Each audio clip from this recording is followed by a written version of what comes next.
Good morning! Nagbabalik po ang Panahon TV ngayong 5:13 ng umaga.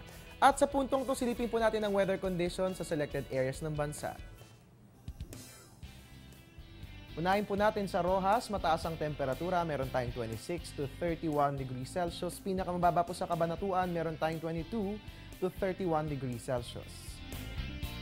Tagbilaran, Bohol, mataas pong temperatura, 24 to 32 degrees Celsius. At pinakamababa po sa General Santos City, meron tayong 22 to 32 degrees Celsius. At mga kababayan, para sa katututok pa lamang po sa ating programa, nabanggit nga po kanina ni Pag-asa Weather Forecaster June Galang na ito pong cold front ay bumaba na po yung epekto dyan po sa Central Luzon. Pero ano nga po ba yung tinatawag natin na cold front? Alamin po natin ang weather system na yan, dito lamang po yan sa Napapanahong Kaalaman.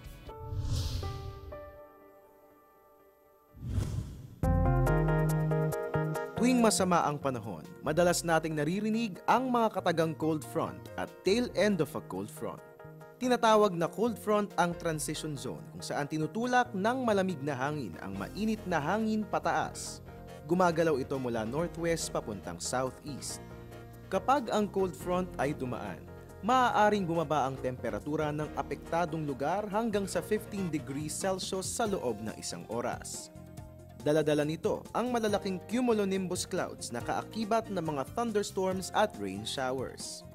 Ang tail end of a cold front naman ay ang dulong bahagi ng frontal boundaries ng dalawang air mass at makikita sa mid-latitudes.